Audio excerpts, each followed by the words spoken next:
Good morning students. आपका subject है gear second year guidance and counselling. Guidance and counselling में कल मैंने आपको समूह निर्देशन के बारे में बताया था कि समूह में रहकर जो निर्देशन प्रदान किया जाता है उसे समूह निर्देशन कहते हैं।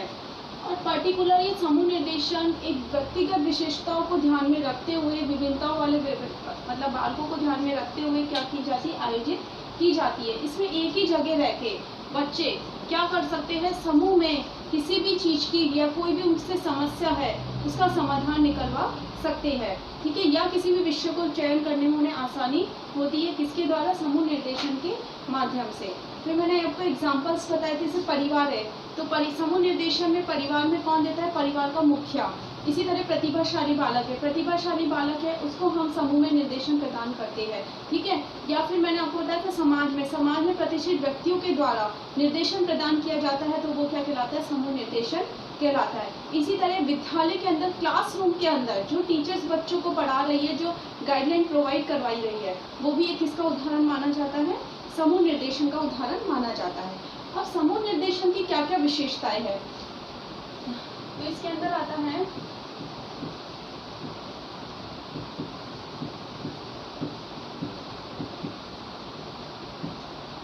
समूह निर्देशन की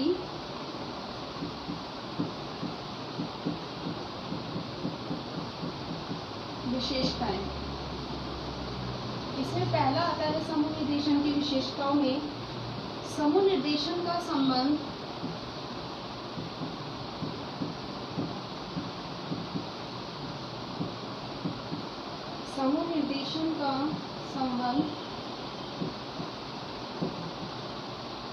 समूह विशेष से होता है।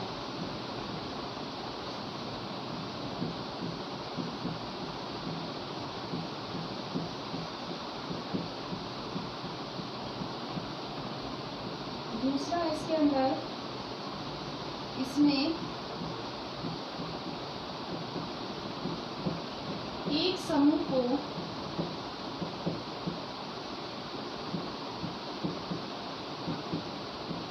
आधार बनाकर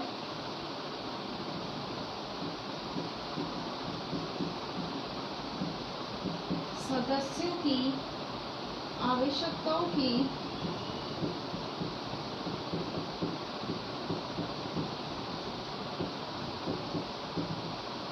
पूर्ति की जाती है।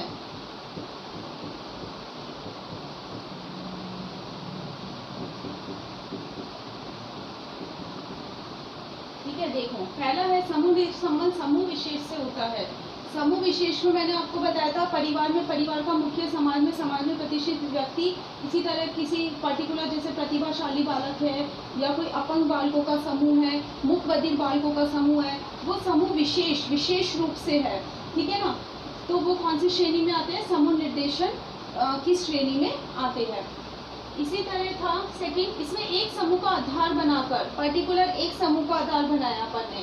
ठीक है ना, वो उससे किससे रिलेटेड है, अगर शैक्षिक रूप से है तो शैक्षिक रूप से रिलेटेड है, या किसी को व्यवसाय के चयन करना है तो व्यवसाय से रिलेटेड है, जैसे एवरेज स्टूडेंट्स है सारे तो एवरेज स्टूडेंट से रिलेटेड है। इस तरह तो सदस्यों की आवश्यकताओं की पूर्ति की जाती है। फिर नेक्स्ट आता है इसके अंदर थर्ड नंबर पे,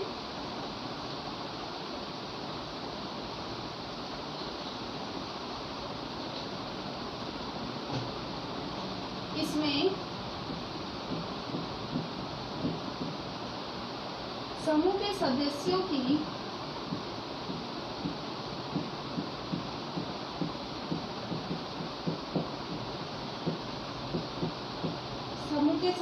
की योग्यता एवं क्षमताओं का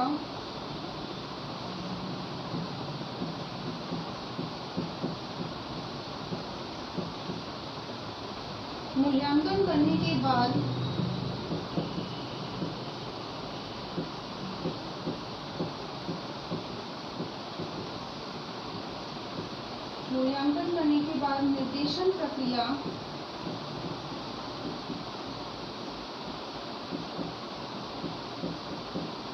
निर्देशन प्रक्रिया प्रारंभ होती है।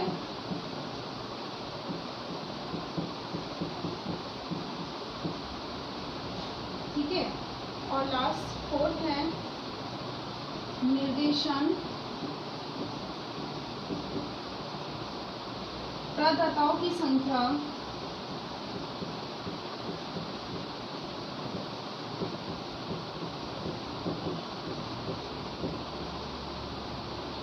एक या अधिक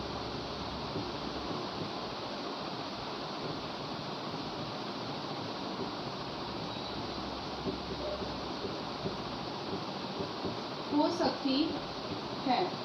ठीक है, देखो इसमें समूह के सदस्यों की योग्यता एवं क्षमताओं का मूल्यांकन करने के बाद निर्देशन प्रक्रिया प्रारंभ की जाती है। इसका मतलब ये है कि ऐसे नहीं आप डायरेक्टली ही निर्देशन देना शुरू कर दो।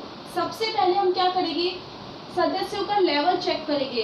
ठीक है, क्या उसकी योग्यताएं है, क्या क्षमताएं है, पता चले प्रतिभाशाली बालक बैठे और अपन निर्देशन दे रहे हैं वो एवरेज स्टूडेंट के थ्रू दे रहे हैं, ऐसे नहीं होना चाहिए। ठीक है ना, हमें उसकी योग्यता निर्धारित, उसका स्तर निर्धारित करना चाहिए कि वो किस स्तर का बालक है, किस स्तर के बालकों का समूह है, उसके बाद ही हमें निर्देशन की प्रक्रिया पूरी की जाती है। सेकेंड नंबर पे आता है निर्देशन प्रदाताओं की संख्या एक या अधिक हो सकती है। हाँ, परिस्थितियों के अनुरूप हो सकती है कि जैसे कि आप देखते हो आपके वर्कशॉप्स होते हैं या सेमिनार्स वगैरह होते हैं, कॉन्फ्रेंसेस होते हैं, उसमें एक से अधिक प्रोफेसर्स वगैरह नियुक्त किए जाते हैं। तो वही चीज़ है कि निर्देशन की प्रक्रिया के अंदर जैसे हम बच्चों को विषय चयन करने के लिए क्या कर रहे हैं, विषय चयन करने का एक ग्रुप है कि बच्चों को सब्जेक्ट चूज करना है, उन्हें इस तरह के अकॉर्डिंग अपन ने बैठा दिया। ठीक है, 10th के बाद उन्हें एक को पूरा का पूरा अपन ने ऑर्गेनाइज किया पूरा। ठीक है, उसके बाद हम साइंस, मैथ्स, आर्ट्स तीन एज अ गाइडलाइन, मतलब जो गाइड देने वाला है, जो निर्देशन प्रदाता है, उसको नियुक्त कर सकते हैं जो अपने अपने विषय के बारे में बता सकते हैं, जिससे कि बच्चों को विषयों का चयन करने में आसानी हो। तो ये हो सकता है कि निर्देशन प्रदाताओं की संख्या एक भी हो सकती है और अधिक भी हो सकती है। डिपेंड करता है कि हम किस विषय के बारे में उसको बता रहे हैं, डिपेंड करता है हम किस विषय के बारे में उसे गाइडलाइन प्रोवाइड करवा रहे हैं। तो ये क्या थी निर्देशन प्रक्रिया, समूह निर्देशन की विशेषताएं थी। अब आता है समूह निर्देशन के सिद्धांत।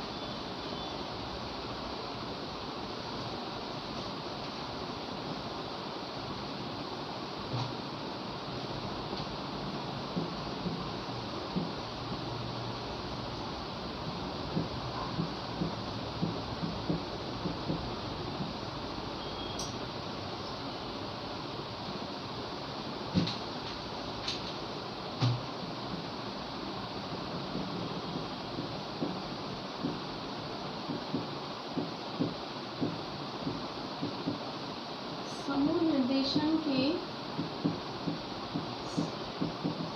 सिद्धांत। ठीक है, समूह निर्देशन के कौन कौन से सिद्धांत है।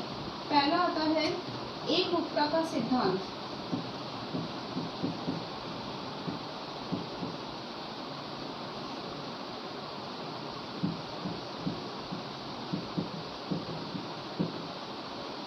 देखो, एक रूपता का सिद्धांत समूह निर्देशन की प्रक्रिया के अंदर ये सबसे ज्यादा इम्पोर्टेंट है कि यहाँ पे क्या होना चाहिए, निर्देशन प्रक्रिया में या ग्रुप में क्या होना चाहिए, एक रूपता होनी चाहिए। सबको एक तरह से समायोजन स्थापित करना आना चाहिए। अगर हम जहाँ पे हम निर्देशन प्रदान कर रहे हैं वहाँ पे एक रूपता ही नहीं होगी, एक रूपता इन द सेंस कि बच्चों में आपस में मेल मिलाप या समायोजन की स्थिति नहीं बनेगी, तो हम जो निर्देशन दे रहे हैं वो उसमें क्या होगा, प्रभावशाली नहीं बन पाएगा। इसलिए सबसे पहला सिद्धांत ये बोलता है कि निर्देशन की प्रक्रिया के दौरान बच्चों में क्या होनी चाहिए, एक रूपता होनी चाहिए। ठीक है, समूह में एक रूपता का होना अनिवार्य है, क्योंकि पूरी की पूरी जो समूह होता है वो एक रूपता पर आधारित होता है। फिर आता है समान योग्यता का सिद्धांत।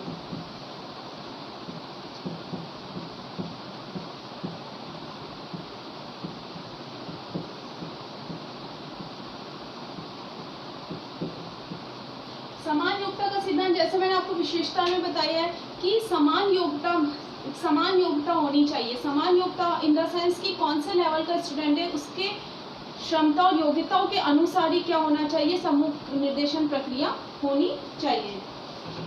फिर तीसरा आता है व्यापकता का सिद्धांत।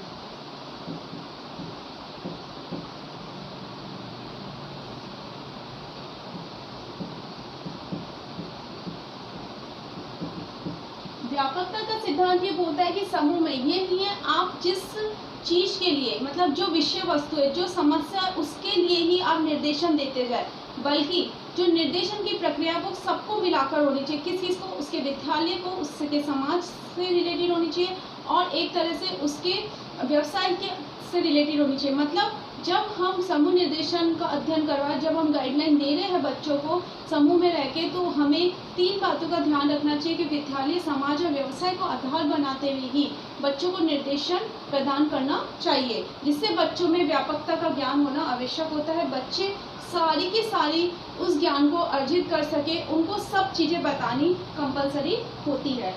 फिर नेक्स्ट आता है 4th नंबर, मितव्ययिता का सिद्धांत।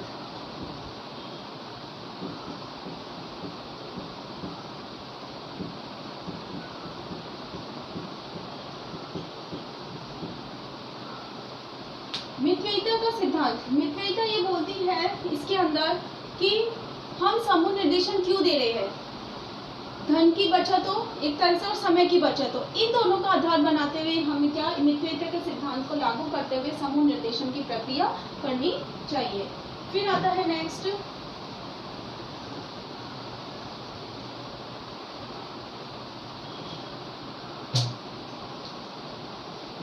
5th नंबर आता है लचीलेपन का सिद्धांत।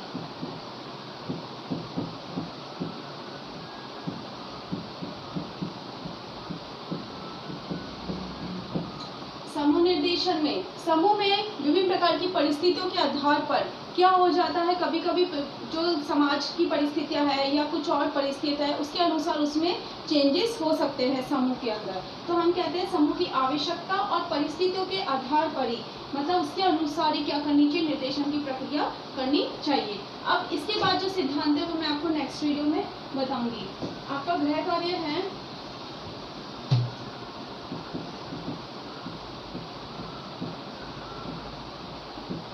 समूह निर्देशन की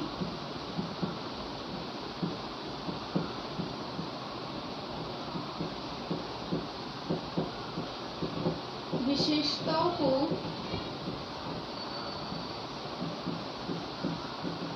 स्पष्ट कीजिए। इसी के समूह निर्देशन की विशेषताओं को स्पष्ट कीजिए। घर पे रहिए, सुरक्षित रहिए। Thank you.